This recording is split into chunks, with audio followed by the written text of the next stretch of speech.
selama ini bagaimana Bapak yang pengambilan keputusan di sekolah Bapak, terutama untuk kasus-kasus di mana ada dua kepentingan yang sama-sama benar atau sama-sama mengandung nilai kebajikan. Di sekolah kita punya namanya tata tertib atau aturan.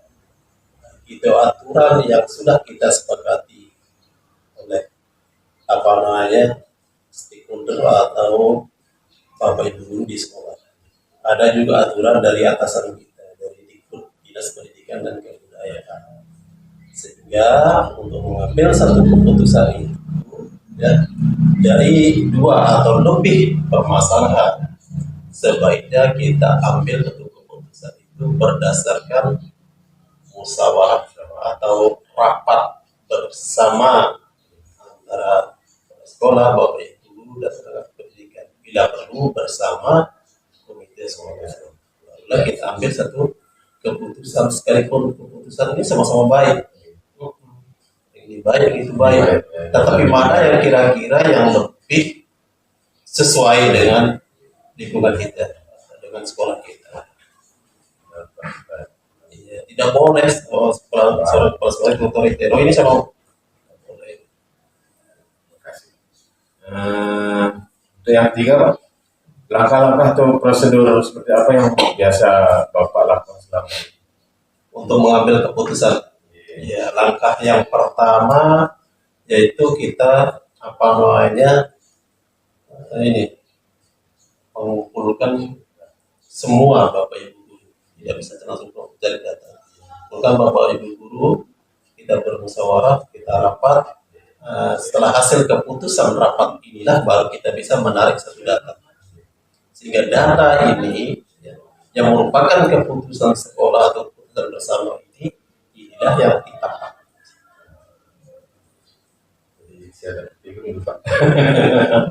Terus yang keempat, hal-hal apa saja yang selama ini Bapak anggap efektif dalam pengambilan keputusan pada kasus-kasus D5 etika di sekolah? Iya, hal-hal yang harus kita ambil adalah yang pertama, ya, kita mencari tahu benar enggak seseorang ini punya kasusnya. Dari mana kita dapat informasi ini? Mencari tahu itu. Tidak mungkin kita cari tahu, kita langsung dikasih tahu itu. Kecuali kita melihat langsung.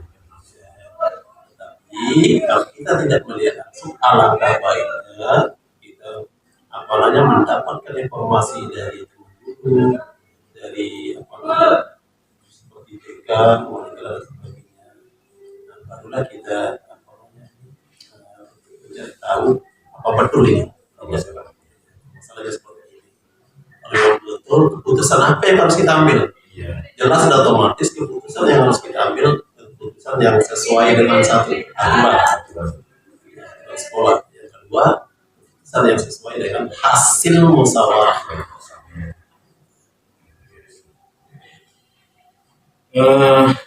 Dan kelima, Pak, hal apa saja yang selama ini merupakan tantangan dalam pengambilan keputusan pada kasus-kasus di 5 Hal yang merupakan satu tantangan kita di sini adalah untuk mencari keputusan tentang kasus itu. Yang pertama, dengan langkah tadi kita coba mengundang semua wali murid dan sebagainya. Tapi pasti akan ada tantangan di sini. Tantangan apa yang harus kita lakukan? Yang pertama yang sering terjadi di tempat kita ini, ya, ketika kita undang antara wali murid bersama anak, kadang-kadang wali murid dan anak berbeda alasan. Yang kedua, anak yang punya dilema ini kadang-kadang disebabkan oleh kasus orang tua, seperti orang tua yang sedang berkonflik dan sebagainya. Ini yang merupakan kesulitan kita di sini. Sehingga untuk terus memberikan menjustis anak ini, itu kita mengalami kesulitan. Karena apa? Karena orang tua mereka yang sedang seperti ini.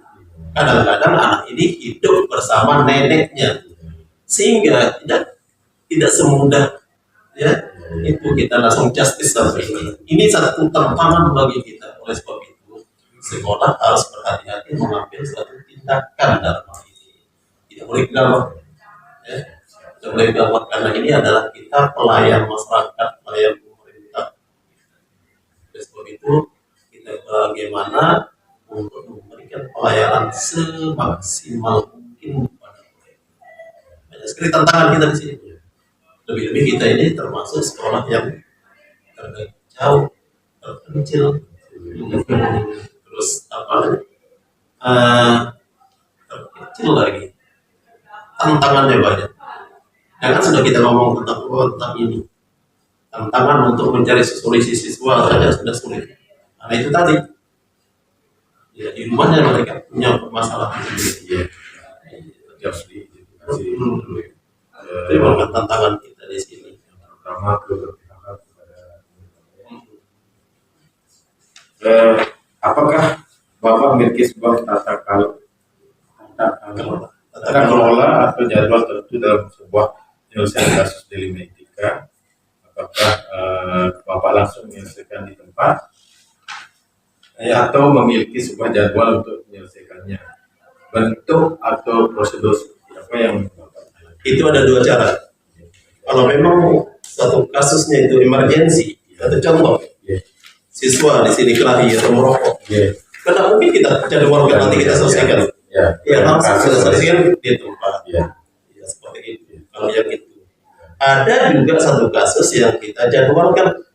Satu contoh misalnya kasus anak ini bolos, kasus sering tidak masuk minuman keras, atau perkelahian di luar jauh sana yang kita waktunya belum kita tahu.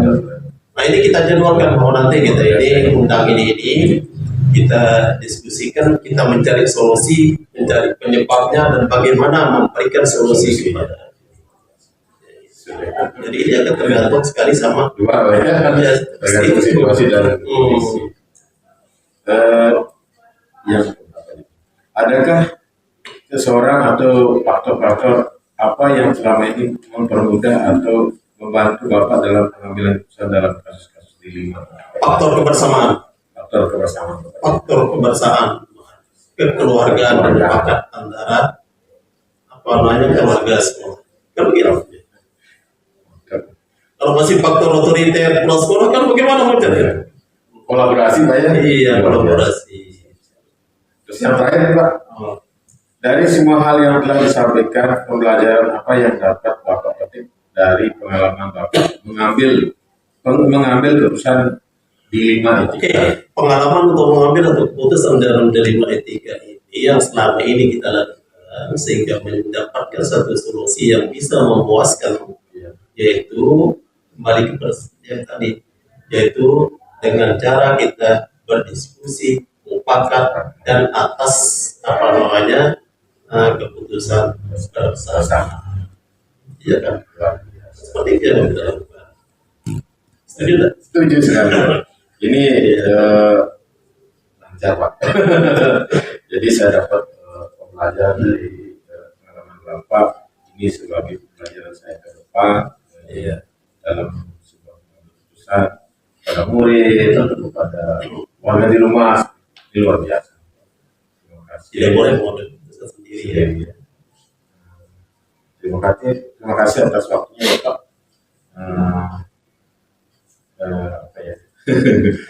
Semoga Bapak selalu sehat terus dan panjang umur gitu. Dan selalu bimbing saya Bapak. Kenapa kita bisa menjawab secepat itu? Karena ini dari pertanyaan 1 sampai itu adalah apa yang pernah kita lakukan di luar biasa. Merasakan pengalaman yang luar biasa. Bukan kita sekarang. Luar biasa. Kayak tadi ya. Oke Pak. Terima kasih Pak.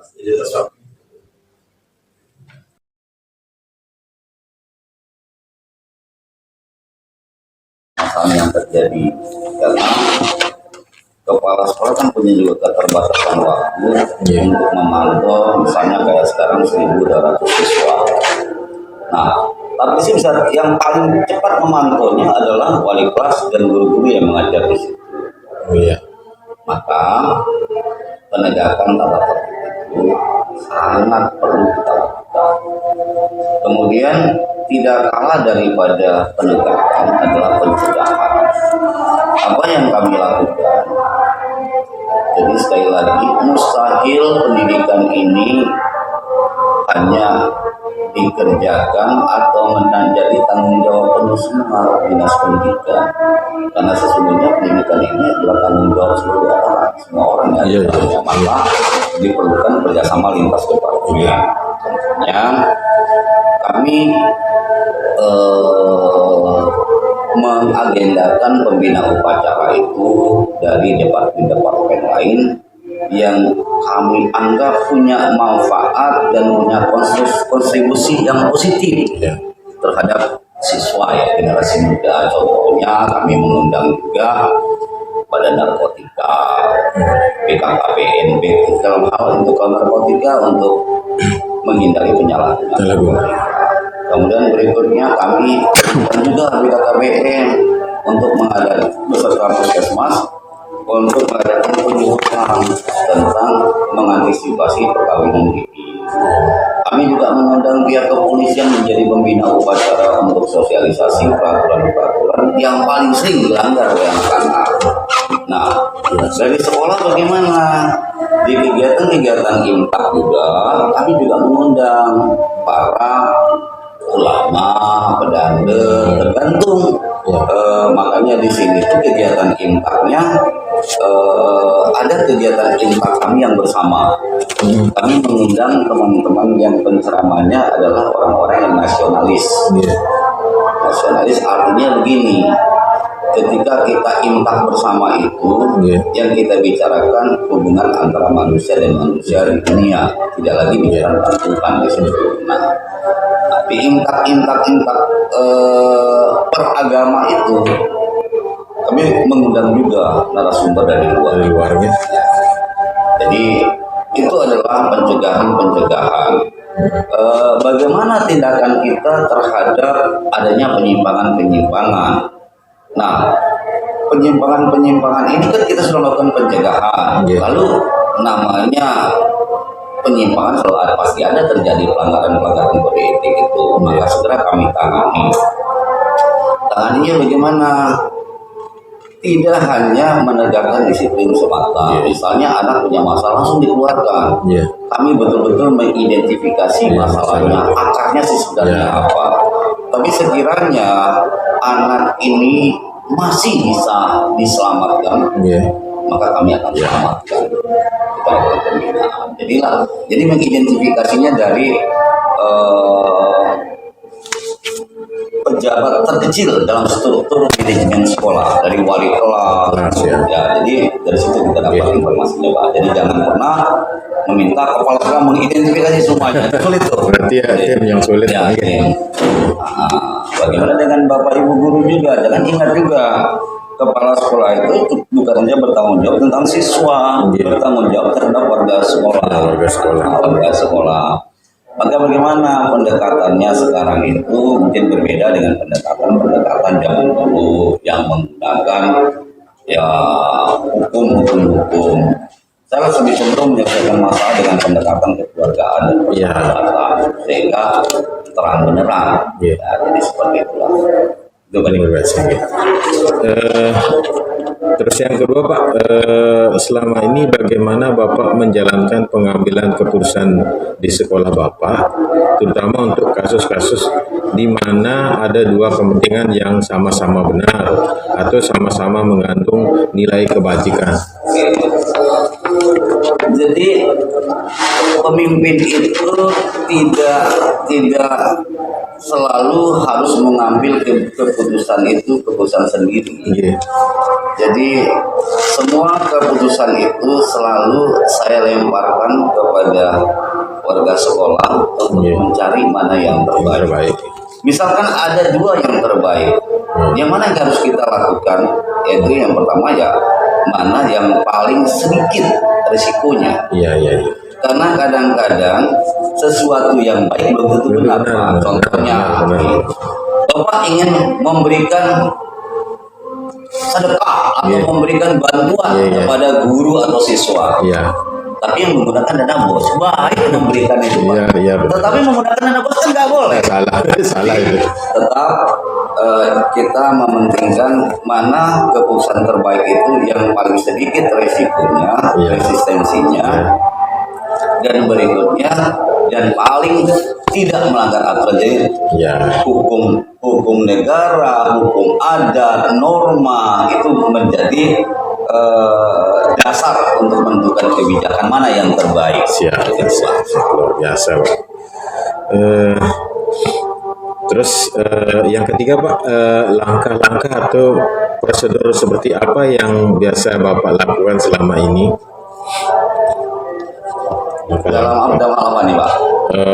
Dalam mengambil suatu kebijakan kebijakan itu. Biasanya begini, Pak. Saya meminta dulu pendapat dari semua warga ini. Walaupun saya sudah punya konsep sendiri, pendapat keluarga. Dari semua, contohnya, misalnya menentukan kemana kita akan bawa SMK 4 ini. Saya kosong dulu pikiran saya. Saya bertanya ke mereka. Mimpi Bapak Ibu itu ingin SMK 4 seperti apa? Semua muncul pendapat. Saya rangkum pendapat itu, muncul pendapat itu, lalu saya kumpulkan. Kemudian saya mulai menyusun sebuah kebijakan yang merangkum keinginan teman-teman. Otomatis tidak semuanya. Otomatis kebijakan-kebijakan itu saya melihat kembali lagi ke peraturan perundang-undangan, hukum agama, hukum adat, norma, nilai-nilai. Kemudian jangan lupa juga ketika ada membuat kebijakan itu, jangan kebijakan itu bagus tapi nggak mungkin terjangkau. Artinya membuat kebijakan, perhatikan juga sumber dayanya, sumber daya manusianya, sumber daya lain yang ada di sekolah, misalnya keuangannya, peralatannya, gedungnya, semua menjadi bahan pertimbangan dalam membuat kebijakan itu. Jadi jangan sampai kebijakan itu hanya sebuah slogan indah yang tidak punya makna. Jadi bagus, slogannya bagus itu hanya sebuah slogan yang dari dinding. Tapi bagaimana mengaktualisasinya dalam pelaksanaannya di lapangan bisa enggak?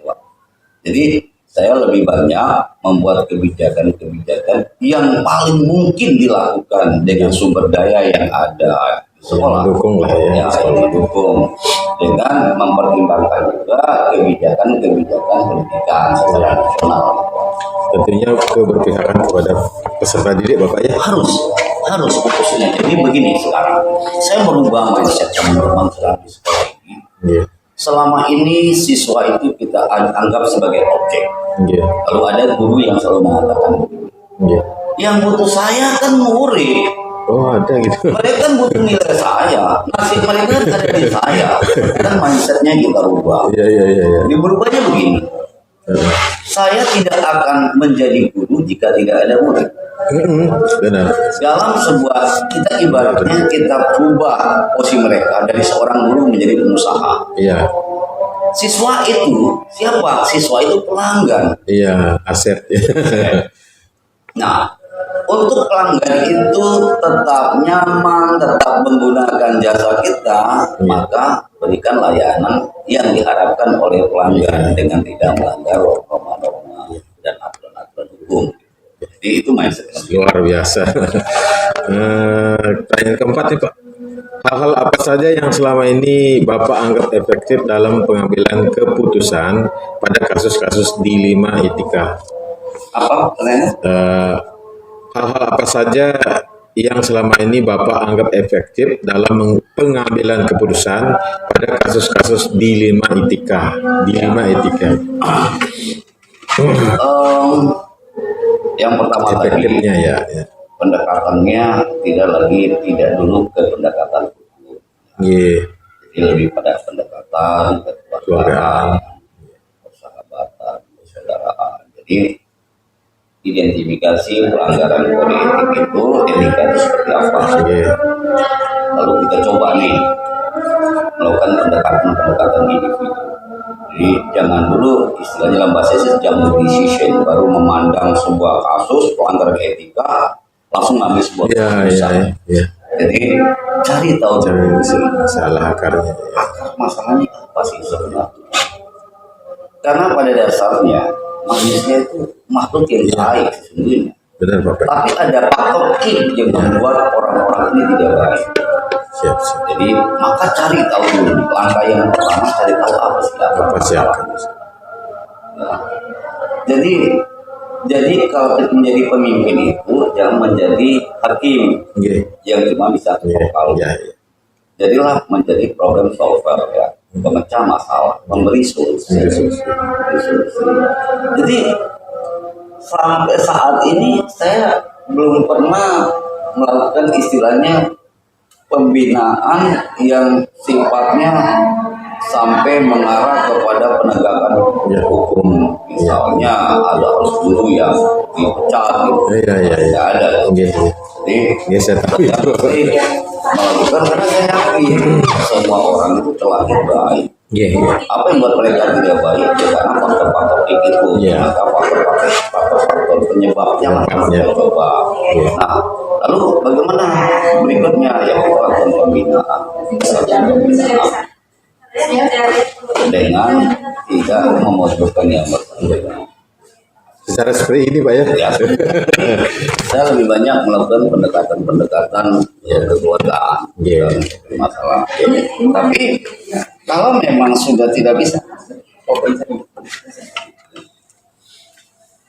kalau misalnya sudah pendekatan itu kita lakukan tidak bisa juga, maka apa yang harus kita lakukan? Jadi kita juga punya pimpinan di atas kita. Iya. Karena pembinaan itu yang pertama kita bina dulu nih. Iya. Sekiranya sudah sulit untuk kita bina, maka kita nantinya akan mendiskusikannya dengan yang lebih atas lagi, misalnya kepala cabang dinas untuk mencoba membantu. Nah, setelah cabang dinas nggak bisa juga, baru kita kimi lagi.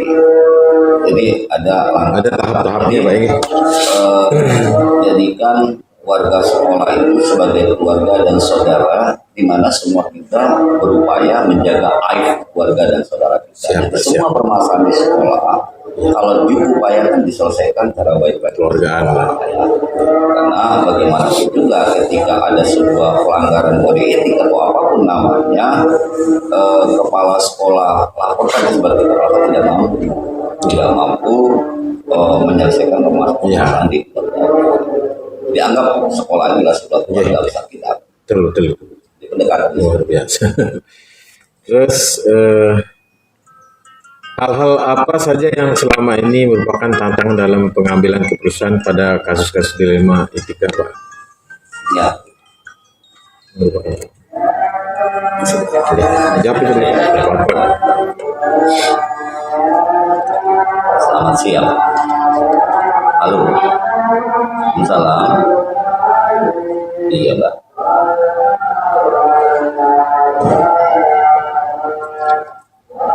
Saya lagi jadwal azan sholat Mbak ya. Sebentar ya.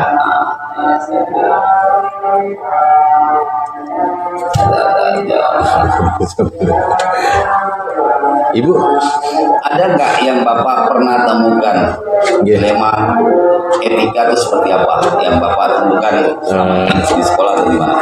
kayak gini Pak, apa namanya, benar lawan benar kayak begitu Pak. Misalkan kayak tadi itu kan uang bos kan benar tapi salah gitu. Kita pakai gunakan ini gitu, seperti kayak tadi Bapak sampaikan. Ya. Sekarang kita bicara yang real ya. Iya, yang Kasus real lah. sekolah ya. Gini Pak. Panlak BOS tahun 2023-2024 ada budaya yang selama ini kebiasaan tradisi selama ini berlangsung di sekolah yang harus di stop. Contohnya begini. Iya. Keluar Kemendikbud yang menyatakan begini, tugas seorang guru itu ada 4. Iya. Merencanakan pembelajaran, melaksanakan, melakukan evaluasi, memberikan penilaian. Iya. Nah. Sejak Permendikbud ini terbit, Iya. seiring itu Banlak bos itu berubah. Coba lagi. Banlaknya apa? Tidak boleh ada anggaran untuk guru membuat soal. Iya, iya benar. Ya, karena itu bagian dari tugas utama guru, bagian evaluasi. Evaluasi. Tidak ada lagi nama uang bos itu untuk ngoreksi, Ah, iya. uang mengawas. Iya. Jadi honor-honor ini yang paling ini adalah hal yang sangat dilematis. Iya. Nah, itu udah seperti itu, Pak. Seperti itu. Ini sangat dilarang. Iya. Di satu sisi, Di satu ini sisi. telah berurat kata. Iya. Yang paling fatal adalah ketika sulitnya kita memimpin pada kondisi ini Nah, itu adalah dah, iya. ketika semua kepala sekolah Iya. tidak bersepakat, tidak bersepakat Iya. untuk menghilangkan ini yang sudah dilarang oleh undang-undang ini. Iya. Membuat soal tidak boleh dibayar, Iya. mengawas tidak boleh dibayar, Iya. mengoreksi tidak boleh dibayar. Iya. Karena ini berdasarkan Permendikbudnya itu adalah tugas Tugas utama seorang guru. Tapi ini menjadi tradisi dari dulu bahwa mau membuat soal, Iya. mengawas, mengoreksi harus dibayar. Iya, apalagi ada makan kan. Ditambah lagi harus ada snack. Iya, itu. Sementara bosnya tidak boleh. Tidak boleh, ya. Dilema itu. Hal yang dilema. Iya. Jadi jangan sampai hal ini tidak diketahui oleh semuanya. Maka sosialisasikan peraturan-peraturan yang selama ini dianggap hal yang benar, namun menjadi hal yang terlarang. Caranya bagaimana? Ungkapkan dasarnya, dasar hukumnya. Jadi jangan biarkan ini. Jadi kumpulkan Bapak Ibu guru, ini ada Permendikbud nomor sekian yang menyatakan tugas guru itu ada 4. Sehubungan dengan Permendikbud ini muncul, lalu adalah hal-hal yang terlarang di dana bos itu yang selama ini biasa-biasa saja buat larangan.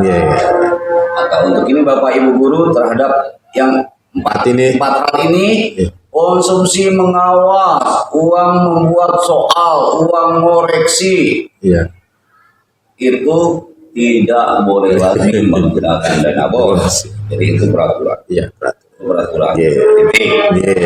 Muncul pasti ada muncul nih. Dia bilang SMK sebelah bisa, SMK ini bisa, SMK ini bisa. Saya selalu katakan, jangan giring saya untuk melakukan perbuatan yang bersalah. Terus bagaimana cara mensiasatinya? Itu bermasalah.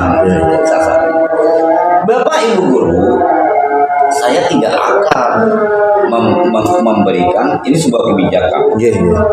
Tidak ada uang ini, tidak ada uang ini. Saya akan mengadakan workshop, itu kebijakan. Saya akan mengadakan workshop penyusunan soal, bagaimana melakukan menyusun soal evaluasi. Di satu sisi meningkatkan kompetensi mereka. Nah, dari workshop ini kalau kita bisa ini juga salah, tapi ini adalah sebuah strategi.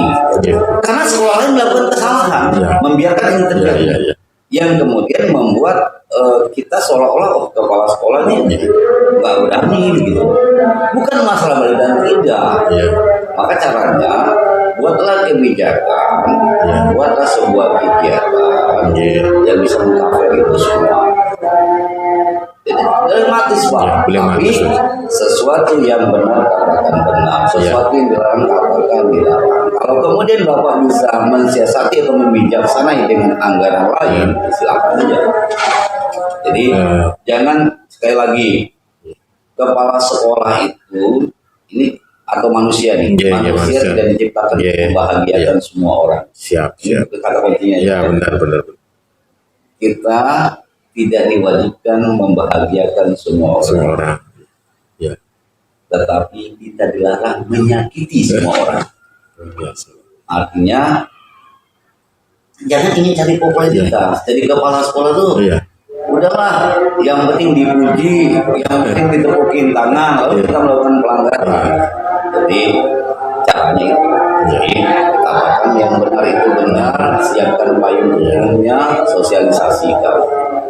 Adapun hal-hal lain yang bisa Bapak bijaksana, silakan bijaksana, tapi tidak melanggar aturan. Itu udah yang paling dilihat. Jangan. Karena banyak kepala sekolah yang takut dibenci sama gurunya. Oh, ini kan sudah tradisi, ini sudah ini enggak bisa. Jadi nggak bisa. Yang beratnya tentang sebuah tradisi atau kebiasaan, karena ada larangan itu harus Bapak berani. Ini betul-betul dilema ini. Karena kalau Bapak tidak berani dan berkesan tegas di situ, maka Bapak akan terombang. Siap. Sementara payung hukumnya, syaratnya cuma satu, pegang payung hukumnya. Bapak mau disuruh kemana mereka? Mau lapor kita ke Pak Kadis? Suruh lapor. Iya benar.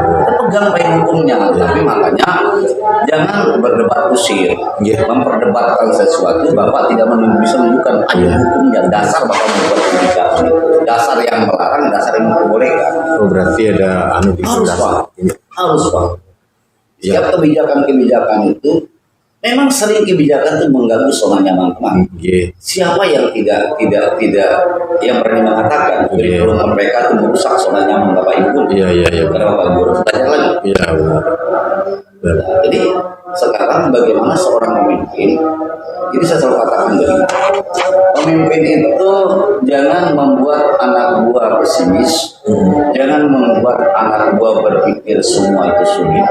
Saya selalu katakan, whatever nama kurikulumnya, apapun nama kurikulum, di kurikulum itu ada 3. Ada guru, ada siswa, ada materi. Punya apa? Ya Bapak mengajar materi. Bapak sebagai guru tuh mengajar, mendidik, materi yang ibu punya kepada siswa. Kepada siswa. Itu kurikulum cuma 3 Pak. Mau apa kurikulumnya? Iya. Yang bedanya apa? Mungkin pada metode, pada strategi. Benar. Maka buat print mindset orang itu, anak buah itu, semua sesuatu itu mudah. Karena ketika di mindset itu mudah, maka mudah semuanya. Saya katakan, gak ada yang sulit begini, saya bilang. Gak ada yang sulit, apalagi di zaman teknologi yang begitu. Jadi, jangan kita memimpin itu menjadi pemberat pemikiran. Jadilah soft. Jadi problem solver menjadi pemecah masalah.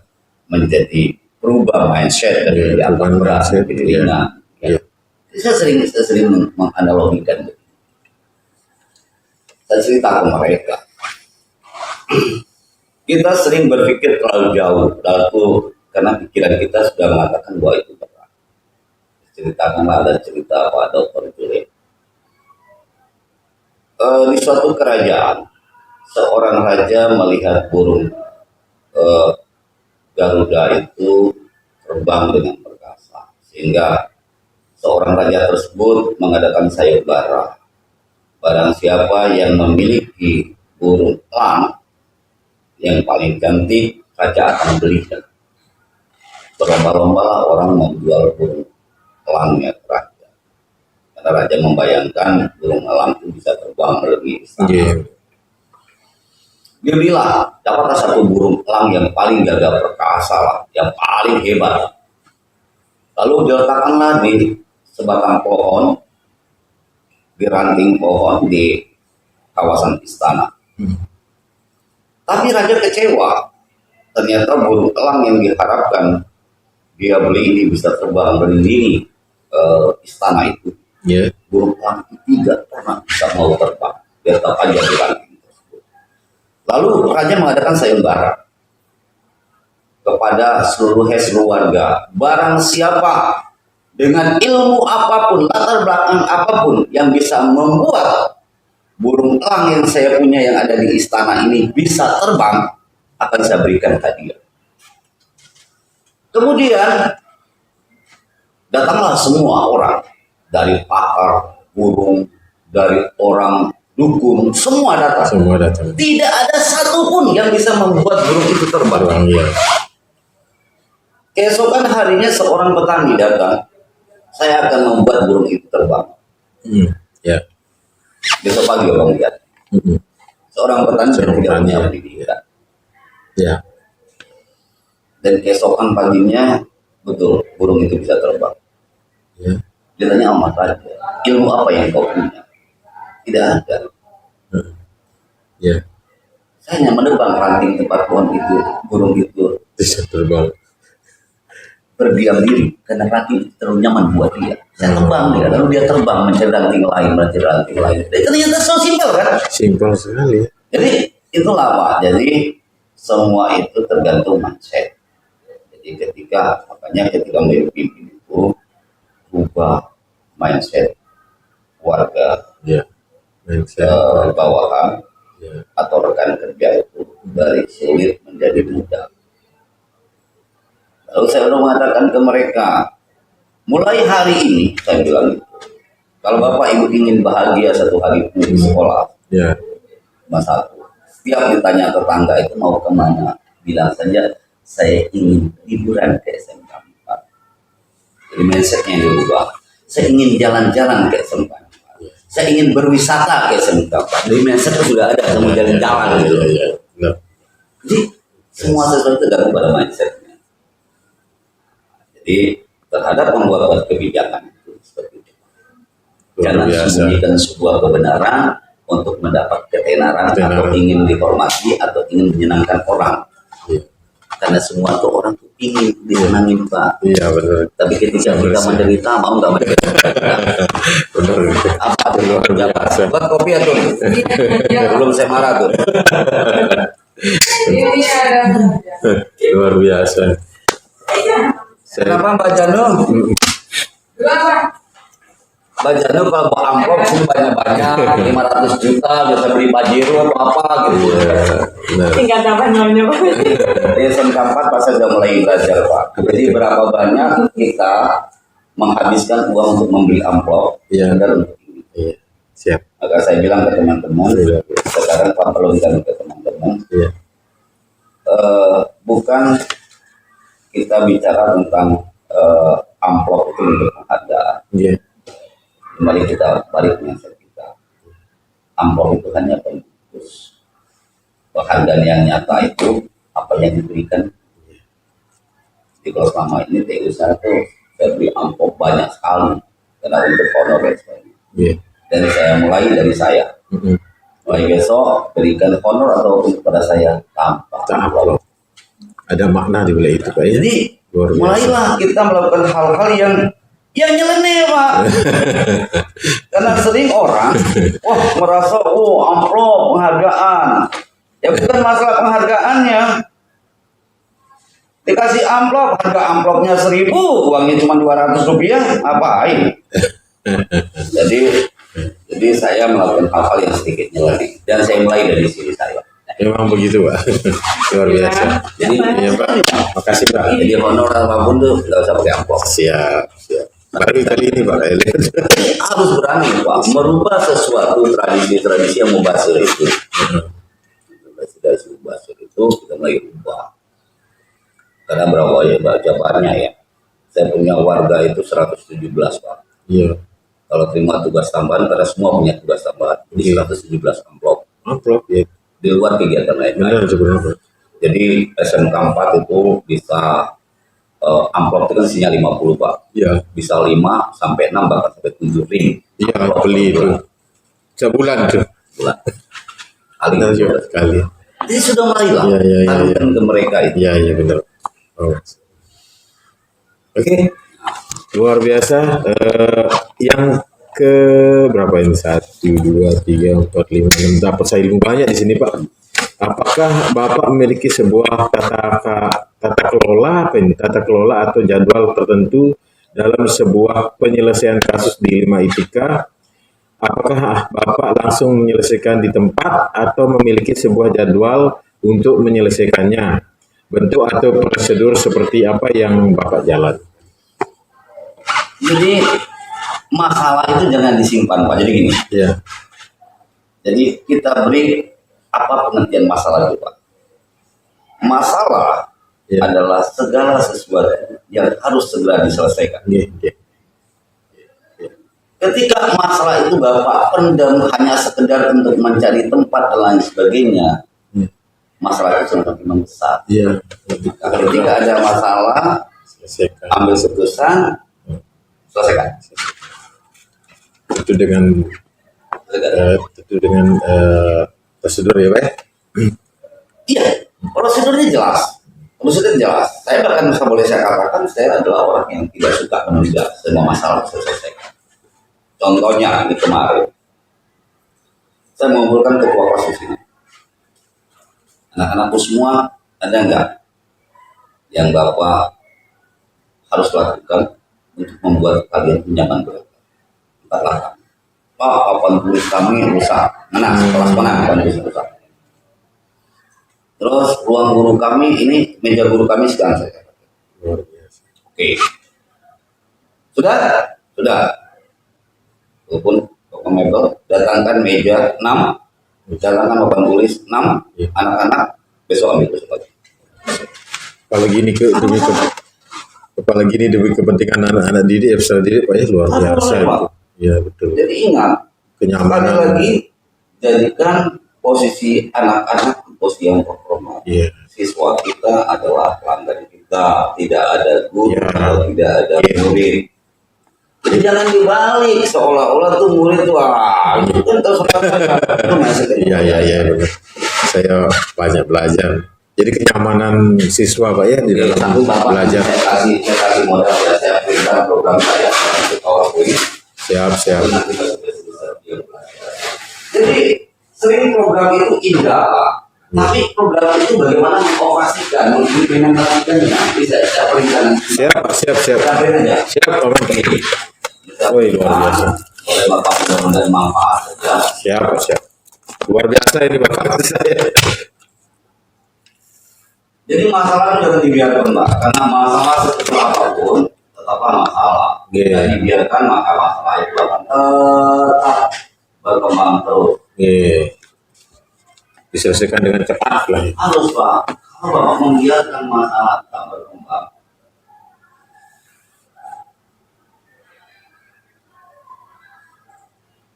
enggak akan selesai buat masalah itu Pak. Mantap.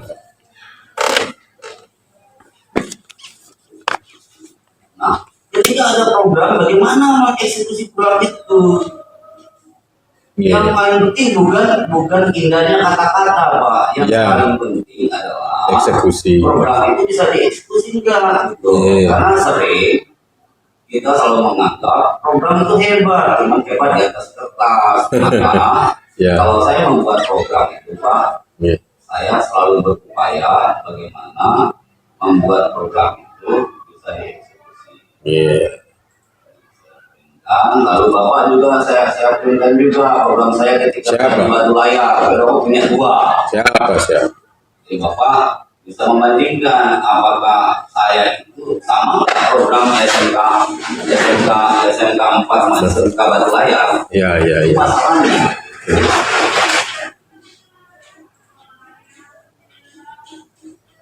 Mantap. Iya Bu. Woi, repot. Nah, Bu, ini saya ngobrol dengan kepala sekolah saya yang dulu. Oh, Bapak, Ini beliau yang buat ini. Simbol ini beliau. apa sih, Mas? Ini kan beliau yang buat simbol. Beliau sekian. Ya, memang beliau di SMK Batu Layar banyak perubahan. Ya, Pak. Bu, nanti selesai ini boleh saya minta izin kita tolong untuk foto Bu ya? Oh, iya. Saya juga foto saya. Dari wartawan. Oh, banyak belum dari wartawan. Kalau Pak Atur nanti cuma dia ada seniman saya pakai saja. Itu sih foto Lampu sepinya nanti. Iya, iya. Silakan. Makasih Bu kopinya. Ini saya katakan, ketika Bapak membuat visi, Ya. lalu orang membuat visi, membuat program, Ya. maka upayakan ke hal yang paling kecil. Bagaimana itu bisa Tereksekusi dengan eksekusinya. Nah, ini Bapak, saya kasihkan gambaran. SMK 4 ini Pak, saya rubah visi dan misinya. Oh, ya. Banyak orang yang protes. Ya. Bahwa visi SMK 4 itu nggak ada iman dan takwa. Karena saya rubah iman dan takwa. Jadi visi SMK 4 itu menjadi pusat pendidikan dan pelatihan vokasi pariwisata Ya. yang mewujudkan sumber daya Generasi muda, generasi yang unggul. berdaya saing dan dunia.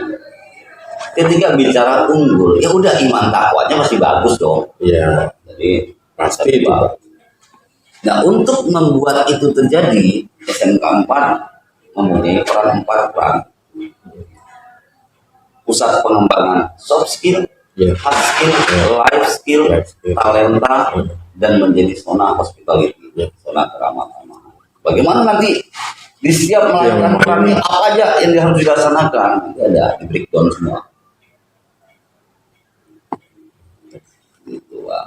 Jadi masalah itu jangan disimpan. Kok betul-betul kreatif ya. Itu enggak. Jadi Pak. Jadi Iya. memimpin di era sekarang Pak, dulu itu kan kepala sekolah punya powerful. Iya. Ya, di era dulu, zaman kita sekolah, tuh kepala sekolah bunyi sepatunya guru udah boleh ngomong, Iya. nggak boleh. Kalau sekarang enggak. Iya.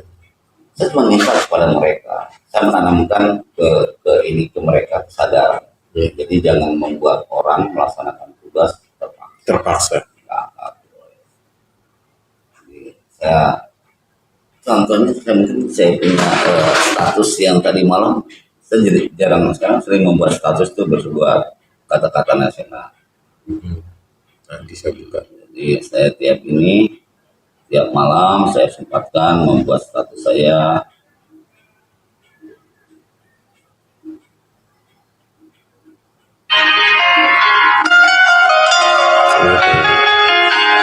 Kreatif betul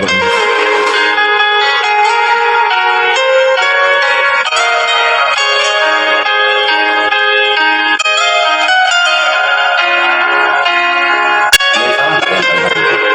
Bagus sekali ya. Sesuai dengan musiknya.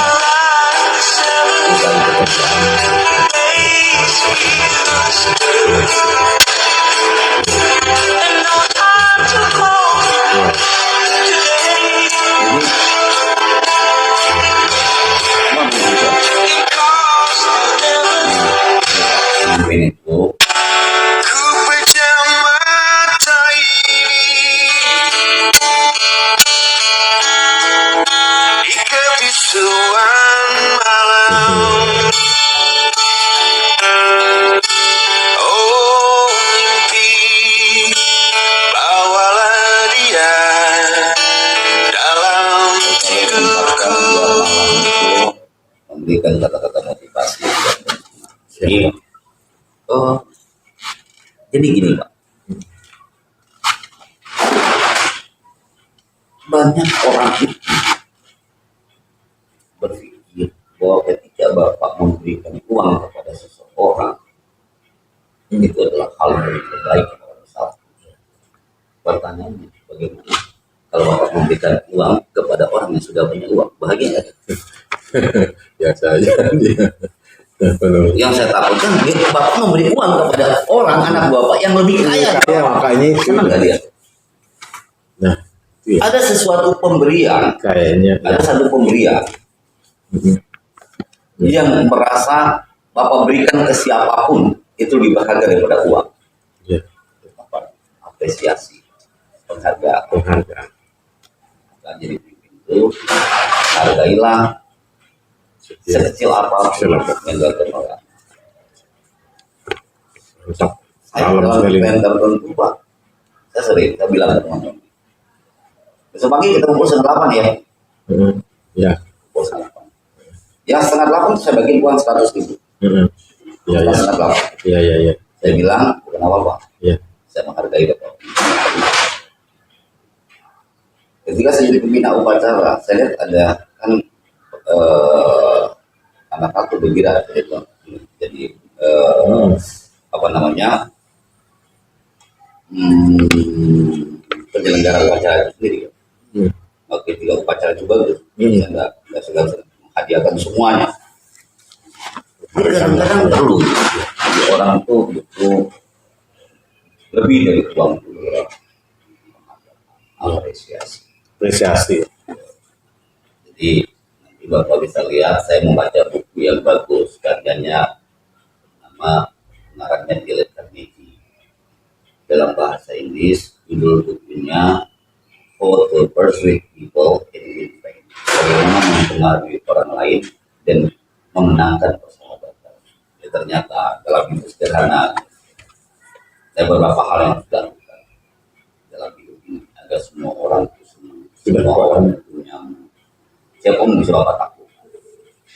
Yang pertama katanya dia, don't criticize and blame the other. Jangan pernah mengkritik atau menyalahkan orang lain. Karena orang pembunuh dia masih bela diri kalau di pengadilan. Orang itu nggak suka. Siap.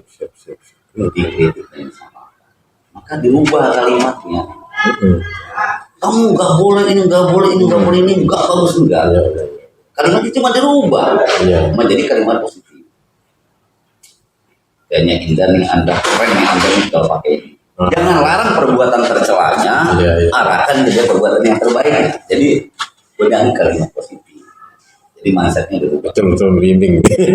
Benar. Dia nggak pakai pakaian ini, nggak pakai pakaian seragam. Ya. Ini Mas, panggil gitu Mas. Ini Mas, kau sini Mas. Sini. Mohon maaf, Bapak pakai jin hari ini. Karena Bapak sebenarnya tidak ke sekolah karena lagi sakit. Tapi Bapak boleh buat. Saya rindu Mas sekolah saya datang. Tapi bajunya bagus Mas. Berarti menandakan mood yang lagi. Enggak, saya sengaja menggunakan karena memang saya lagi bad mood, saya gunakan warna-warni. Jadi seolah-olah saya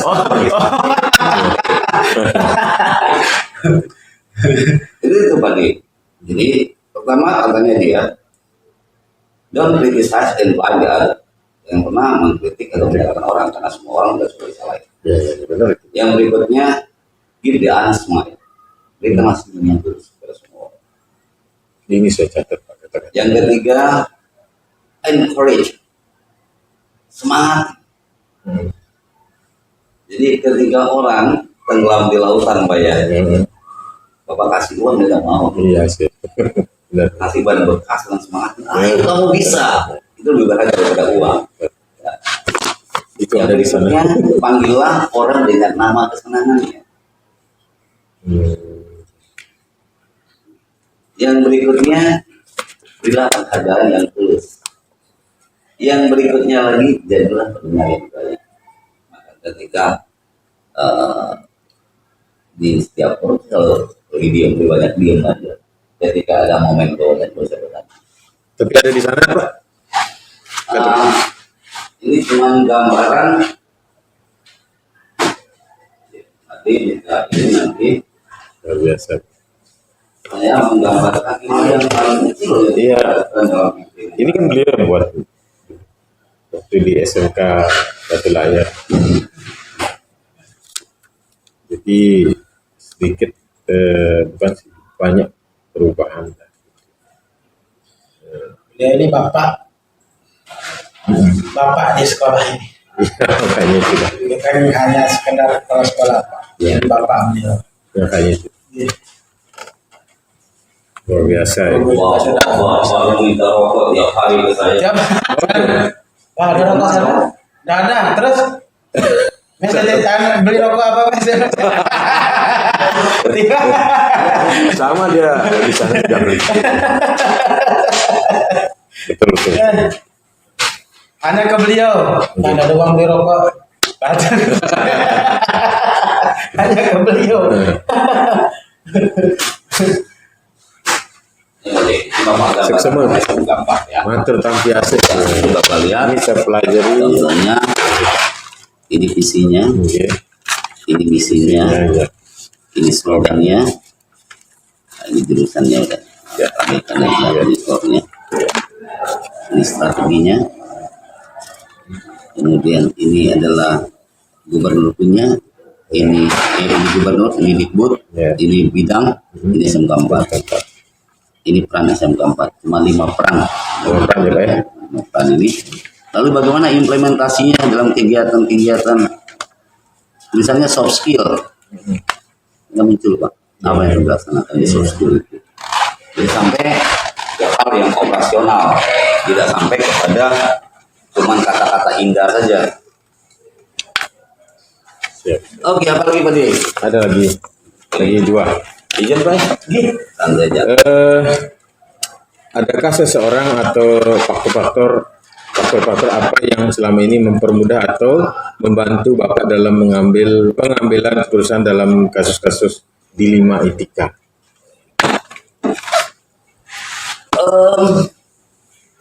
Ini tadi Tim ya Pak ya? kembali kepada Tim. karena gini Pak D. Ya. Harus diakui bahwa pemimpin kalau dikatakan harus tahu semuanya. Oke. Tapi ingat, ada orang ahli Ada. di bidangnya. Siap. Jadi, maka jangan takut untuk berdiskusi kepada ahli. Dalam mengambil kebijakan-kebijakan itu, biasanya saya mendatangi seorang pakar.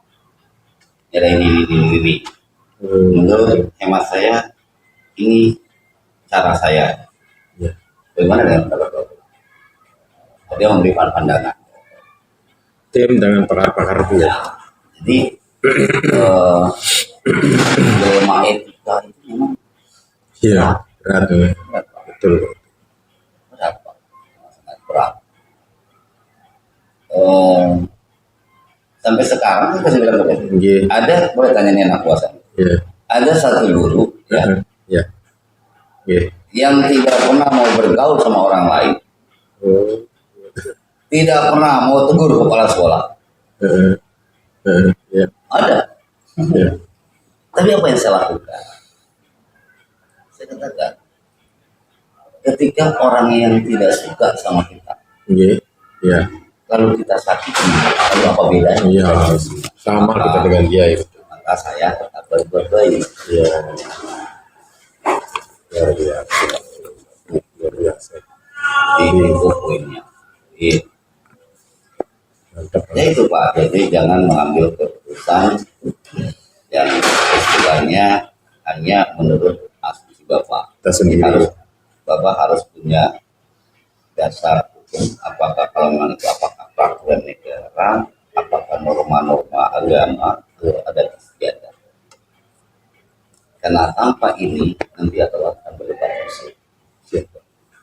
Ini dah. Jadi kalau lagi menyelesaikan sebuah permasalahan hanya debat terus itu tidak akan ada. Iya, betul. Maka Bapak harus punya payung hukum, punya dasar yang kuat. Paling punya dasar yang kuat. Ya. Itu yang paling penting. Jadi Siap. cari kembali ke payung-payung hukumnya. Karena ketika memperdebatkan cuma berdasarkan asumsi yang nggak akan selesai perdebatan itu. Jadi tepat ya. Jadi Pak Ketua MKKS ya. Koordinator sekolah STB. Beliau memang dia punya tahu ini kreatif. Jason betul lahir juga Oke. seperti itu sih. Ya pasti ada sih. Butuh foto. Sudah yang foto. Oh iya. Kalau butuh foto, sudah yang foto. Oh iya udah. Oh, siap. Luar biasa. Ya. Yang Tidak ada bukti yang. Iya, itu dah. Biasa. nanti saya kirim ke Made. Saya kirim kabarnya. Iya. Terus yang terakhir nih Pak, Oke. dari semua hal yang telah disampaikan, pembelajaran apa yang dapat Bapak petik dari pengalaman Bapak mengambil keputusan dilema etika? Jadi Dari semua yang telah disampaikan dalam pembelajaran yang disampaikan dalam pembelajaran, apa yang dapat Bapak petik dari pengalaman Bapak untuk mengambil sebuah keputusan di 5 etika. Ya, jadi kesimpulannya begini, Pak. Yang pertama, orang itu sebenarnya semua orang baik, ini gini. Ya, ya. Kalau ada penyimpangan, berarti ada masalah. Jadi Ya, betul. berpikirlah bahwa semua orang itu baik. Baik. Adapun Betul. orang yang menyimpang, Ya. ada satu yang salah. Benar, betul. Apakah lingkungannya atau lain sebagainya, Ya, itu ya. yang pertama. Itu kesimpulannya, Luar Pak. biasa ya. Jadi mindsetnya yang kita rubah. Konsep ya. Jadi, kalau kita mau rubah, Tuhan telah menciptakan manusia itu sebagai makhluk yang sempurna. Siap. Terus yang kedua, ayo, Bil. Semua orang itu baik. Itu mindset yang pertama. Ya. Karena ketika Bapak mengatakan, oh orang ini buruk, maka Bapak tidak akan bisa merubah mereka menjadi orang baik. Karena Betul, Bapak betul. sendiri sudah mengecas mereka. Iya, kita pecah duluan. Jadi semua orang diciptakan Tuhan sebagai makhluk yang sempurna. Ya. Semua orang pada dasarnya adalah baik. Iya. Kalau ada penyimpangan berarti ada sebuah masalah. Yang berikutnya, semua masalah pasti ada solusi. Pasti ada solusi. Untuk yang keempat, Ya. jika mencari solusi sebuah masalah, carilah dasar hukumnya. Dasar. Ya, Ya. baik itu dasar hukum dari Tuhan Ya. sesuai dengan Ya. ajarannya, Sering aja. dasar hukum negara, Ya. norma-norma, Ya. adat istiadat. Sadar. Ya. Benar. Itu kesimpulannya, Pak. Jadi tidak ada satupun masalah yang tidak ada Solusi, solusinya. ya. Jangan biarkan masalah berlalu, selesaikan segera. Segera. Siap. Untuk menyelesaikan masalah, carilah payung hukum sehingga menghindari perdebatan kusir. Itu yang sangat Selesaikan menarik. masalah itu dengan cara Keluargaan. Siap. sebelum menempuh ke jalur yang lebih Lebih tinggi. tinggi. Sederhana. Luar biasa. Saya dapat ini dapat visi misi lagi ini. Wah, luar biasa. Jadi yang paling penting Pak, ketika masuk ke sebuah lingkungan sama dengan saya di Batu Layar, Iya. jangan bawa diri kita pintar Pak. Tidak boleh. Iya. Iya. Jadi kita datang ke sebuah sekolah, hilangin dulu, blank-kan dulu pikiran. Bilang ke mereka, Bapak Ibu, Iya. apa sih harapan Bapak Ibu untuk sekolah ini? Iya. Karena semua orang itu akan membantu kita all ketika apa yang mereka inginkan kita akomodir. Kemudian, Bapak Ibu ingin ngurus SMA seperti apa? Oh begini. Menurut Bapak Ibu, apa yang kita harus lakukan untuk mencapai itu? Jadi jangan sampai di situ aja. Banyak orang yang bisa mempunyai keinginan, Iya. tapi kemudian tidak mau memberi solusi. Tanyakan mereka apa yang dilakukan. Iya. Iya. Iya. Kalau begitu, Tepat sesuai dengan. yuk kita berbagi peran. Heeh. Untuk mencapai cita-cita ini kita sepakatin ya, cita-cita kita seperti ini ya. Oke, dia bilang contoh SMK 4. Jadi SMK 4 itu SDM unggul, berdaya saing dan Berdaya saing. berdunia. Nah untuk unggul, yuk dong, apa yang kita lakukan? Iya. Ayo dah, kita melaksanakan tanggung jawab kita dengan sungguh-sungguh. Akhirnya mereka menjawab sendiri Berarti menggali solusi dari dari mereka. persis dengan apa yang saya pelajari, Pak. Segitiga Tidak bisa, restitusi. Pak. Jadi jangan Bapak memaksa orang untuk mengikuti apa mau Bapak. Padahal sesungguhnya mau Bapak sama mau mereka sama saja sebenarnya. Iya. Jadi seperti itu di kepemimpinan Pak. Saya jadi ketua MKKS Pak, juga kaget. Luar biasa itu, Pak. Jadi ketua MKKS itu Pak, waktu itu Pak Kabitnya menulis siapa calon ketua MKKS. Iya. Setelah dibuka semuanya nama saya. Pertama gini, saya tidak pernah merasa diri saya. Saya tidak pernah malu belajar dari teman-teman. Saya tidak pernah egois membuat sebuah keputusan. Segala keputusan yang saya buat adalah keputusan hasil musyawarah. Ya. Mungkin itulah faktor yang membuat mereka memilih saya. Lalu sebagai pemimpin, Pak, jangan pernah ingin dihargai. Karena penghargaan itu akan datang Sendirinya, ya. Ketika Anda sibuk mencari dihargai dan dihormati, maka Anda tidak akan dapat. Lakukan yang terbaik. Lakukan yang terbaik, Pak ya. Penghargaan dan penghormatan itu akan datang sendiri. Lakukan yang terbaik untuk dapat ilmu saya. Ini sesuai dengan Jadi bayangin aja, kayak tahun lalu, Pak. Boleh tanya ke Pak. Tadi sebentar saya, Pak. Ini tiket GP, motor GP itu nggak bisa kita utang, Pak. ya, Sementara teman-teman ini kan harus kita beli tiket itu. iya. Gimana Abah bisa membantu kami? Iya. Tahun lalu saya beli tiket buat teman-teman 1,7 miliar. Saya cari uang satu hari.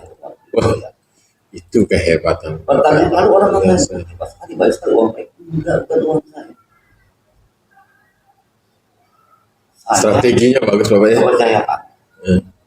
Jadi sederhana Pak. Saya kalau berbisnis saya punya pengalaman bisnis dengan Cina. Di Cina itu saya bilang misalnya saya mau bayar besok, Iya. saya pasti punya uang besok nih saya bayar. Saya bilang ke dia, saya minta waktu seminggu ya. Kalau saya bayar 1 minggu, saya bilang ke dia, saya minta waktu 1 bulan. Karena juga bingung, ayo kan perjanjian seminggu dia mau ada. Saya datang, saya bayar, lah kan janjinya sebulan, ayo mumpung ada. Itu cara. Jadi orang hidup itu Pak adalah kepercayaan. Iya. Sekarang, jadi inti semua adalah kepercayaan. Oke. Bapak mau nggak taruh uang di bank kalau Bapak nggak percaya sama bank itu? Nggak kan? Nggak mau sih. Jadi pokoknya lah. Jangan baik. Dan itu yang berat. Ya. Apakah ketika kita dipercaya dan kita jalankan penuh dengan tanggung jawab dengan amanah, Ya. tidak ada yang mencurigai? Ada, Pasti ada ya. ada. Contohnya kemarin, harga tiket GP itu 2 juta. Iya. Saya negosiasi dengan MX, dengan GPA untuk ikut dapat diskon 50%. Diskon 50%, saya minta lagi tiap kelipatan 25 1 gratis. Ya, sih. Iya. Bukan orang, Cerdas. orang ini Pak, bukan orang pejabat Pak Iya. yang mencurigai saya. Jadi kadang dia, mau saya katakan saya nggak tersinggung karena dia tidak paham. Iya. Jadi di sirkuit Mandalika itu Pak ada namanya zona merah. Zona merah itu zona A, B, C, D. Itu ada juga. Zona merah itu ada zona VIP. Oh. A, B itu VIP. Oh, Abid VIP ya. Terus. Tiketnya. Oh, jelas. Lalu di zona A, zona merah itu ada tiket murah. Ya. Karena tribunnya tidak pakai atap, A, B itu pakai atap. Ya. C, D itu enggak pakai kursi dan enggak pakai atap. Ada yang tidak pakai atap. Cuma berdiri Nah, kemarin lalu ada zona biru. Zona biru yang paling mahal itu zona K. Selain K, biru itu murah. Pak. Oke, sama. Lalu ada zona hijau. Zona hijau itu zona J dan zona I.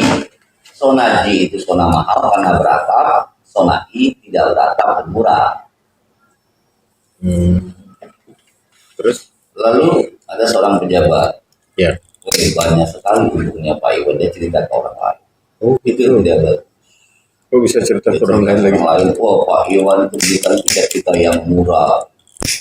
Kan di zona hijau itu kan murah. Ya, saya tidak nyalakan dia. Saya salahkan ketidakpahaman dan ketidaktahuannya dia. Karena zona hijau itu ada zona mahal, yang J itu beratap, zona mahal. Yang I itu tidak beratap. Tidak beratap. Akhirnya saya biarkan. Lalu saya bilang ke teman saya, cerita ke teman saya, ada pejabat Pak mengatakan bahwa Pak Iwan itu banyak. Oh ya Pak, amin. Kenapa? Dia bilang Pak Iwan itu membeli tiket warna hijau, zona hijau. Zona hijau itu kan zona murah. Sudah gitu. Kirimkan ke dia file ini. Kirim. Bagian anak. Sudah. Jadi ketika orang menyalahkan kita bahwa ada banyak. Ada faktor mencari-cari kesalahan. Mencari-cari kesalahan. Ada juga faktor ketidaktahuan. Tidak tahu, belum paham lah itu. Berarti yang itu dia belum paham berarti Pak ya? Berarti ada dua Pak ya, anunya itu indikatornya Pak ya. Ada yang tidak paham, ada yang mencari-cari kesalahan. Lalu menyatakan kita salah karena ketidaktahuan. Tahuan. Apa ilmu ini? Kembali lagi. Terus satunya itu bagaimana? Misalkan kalau gini Pak. Jadi yang pertama itu apa Pak? Mencari-cari kesalahan. Mencari-cari kesalahan. Mencari-cari kesalahan. Jawab dengan kebenaran. Tunjukkan buktinya. Siap. Kalau yang menyalahkan karena kita karena tidak berita. Iya, kayak tadi nih Pak ya. Tapi jangan sumber dari kita. Contohnya harga tiket ada Iya. di online. Anu lah, gitu iya. ya. Kirim ke dia. Kirim ke dia ya. Bayangin aja Pak, perjuangan saya. Bapaknya. Ya, sudah saya berjuang. Ini uang belum tentu kembali 1,7 miliar. Saya berani hidup uang 1 miliar. Lalu saya perjuangkan diskon 50%. Kalau tahun lalu lebih gila lagi saya perjuangkan Pak.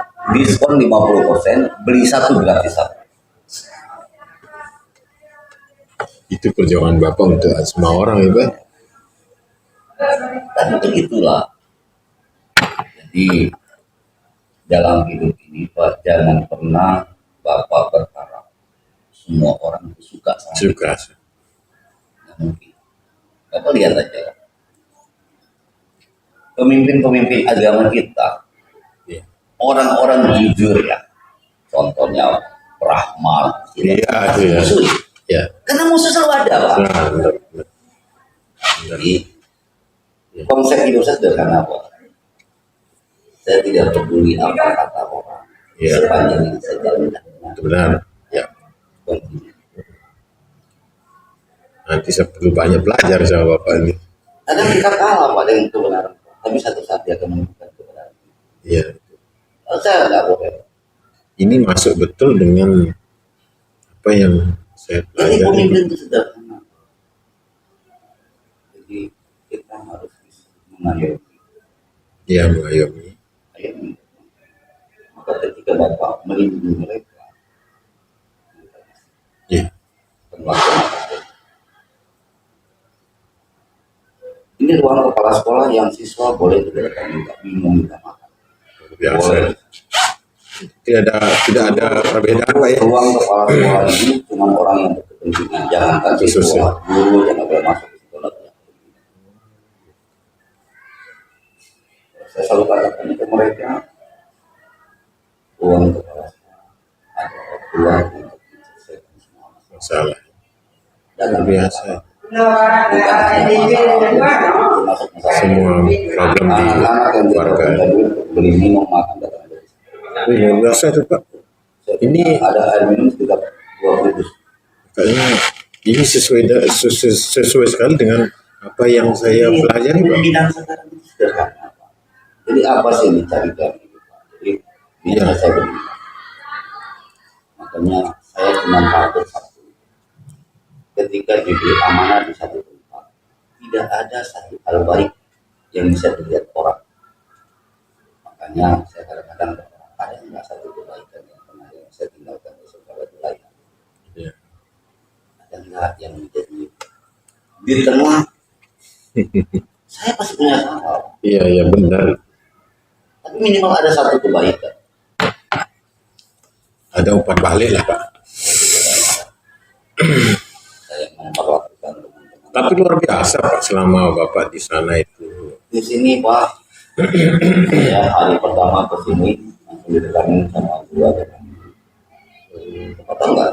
Pak, Jumlah siswa agama Hindu di sekolah. belum. Jumlah siswa saya 1.200 Oh, saya. iya terus Yang agama Hindu 490. 40%-nya agama Hindu. Tapi dikomplainkan sama seluruh agama Hindu. Tidak pernah agama Hindu diakomodir sekedar di sound system itu. Saya bilang saya belum punya wewenang untuk Wewenang, tangan. Ini uang saya pribadi pergi. Saya kasih 5 juta, cari yang terbaik. luar biasa. Sudah, Siapa? Nanti itu saya. sederhana saja. Tapi sekali lagi, jangan ingin kita dipuji, ingin ngilangin anak buah melanggar hukum. Jika aturan-aturan itu tidak nyaman bagi teman-teman, sampaikan. Ini betul-betul dari hati ke hati nih Pak. Sampai.